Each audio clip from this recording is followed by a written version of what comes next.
ଶିଖିଲେ କୋଉଟା ମୁଁ ନା ସେ ଆମର ଗୋଟେ ଅଛି ଏଠି ସାତ ହିସାବ ହବ ସେ ମତେ ମୁଁ ତିଆ ଆଜି କିଣିକି ଆଣିଥିଲି ମତେ କହିଲା ଆମେ କିଣୁଛି କଣ ତୁ ଯା ତିଆ ମାଲ କିଣିକି ରଖ ମୁଁ ତୋ ଘରେ ଯାଉଛି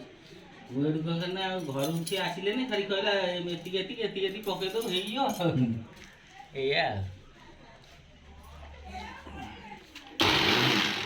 ଏଇଟା ହଉଛି ଆମର କଳ ନାହିଁ ମେସିନରେ କରିଦେଉଛି ନାଇଁ ଗ୍ରାଇଣ୍ଡରରେ କରିଦେଉଛି ଆଉ ମାଙ୍ଗା ବାଲଚମପୁର ଆମର ଏଇ ଗାଁ ଏଇ ସବୁ ଦିଏ କଣ ଲାଗୁଛି କହିଲେ ଏଥିରେ ଏ ଦୋକ୍ତା ଧଣିଆ ଆଉ ଚୂନ ଅର୍ଖ ଚୁଆ ସୋରିଷ ତେଲ ଗୋଟେ କେଜି କେତେ ଟଙ୍କା ବିକୁଛନ୍ତି ଗୋଟେ କିଲୋଟା 300 ଟଙ୍କା କେଜିଟା ନାଇଁ କିଲୋ 300 କେତେ ଲାଭ ବାହାରୁଛି 300 ଟଙ୍କା 300 ଟଙ୍କାରେ ମିନିମମ୍ ଆମକୁ ହବ ଏଇଟା 160